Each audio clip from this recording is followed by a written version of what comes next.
get funding for your business.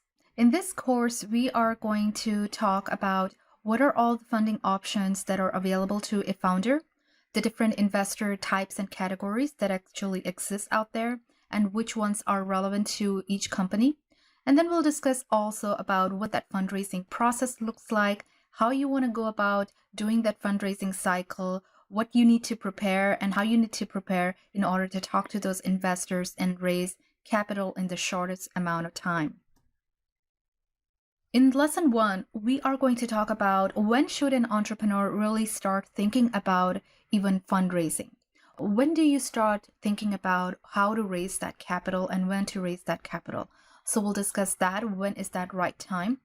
Lesson 2 is going to be about the different funding options that are available to a founder.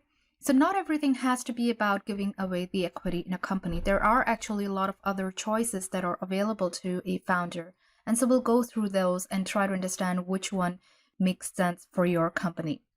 And then how much funding should you get? How much amount are you supposed to raise as capital? So we'll discuss that. What is that appropriate level and what makes sense? So get that figured out before you start reaching out to the investors. The investor categories, the different types of investors.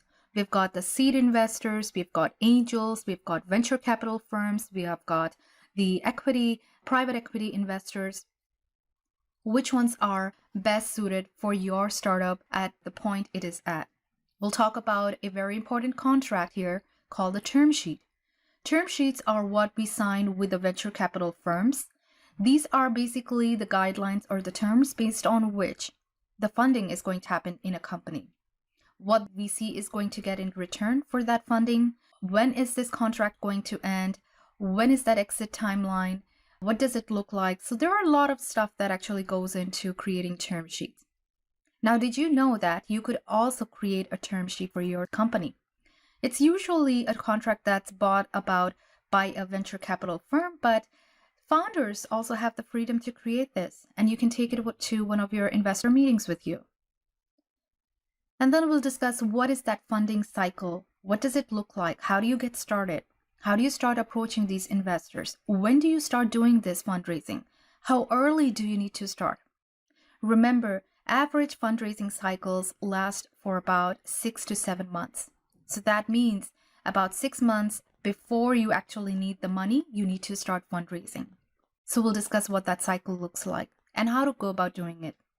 And then finally, we'll talk about what are some of those questions a founder needs to ask an investor before finalizing on any type of an investment deal. Not every investor is the right one for your company. Investors, especially for a startup, investors are supposed to bring in a lot more than just the money. Money is really important. Money is what fuels the growth here for the company. But a startup needs a lot more support in order to grow. And the investors, the right type of investor will provide that. So we'll discuss what are some of the questions founders need to ask an investor. Now, investors ask questions all the time, and as founders, we're always busy trying to get ourselves prepared in the best manner to answer those questions. But we also need to ask some questions to an investor before we sign any deals with them. So we'll discuss what are some of those questions and why should we ask them? Why does it matter?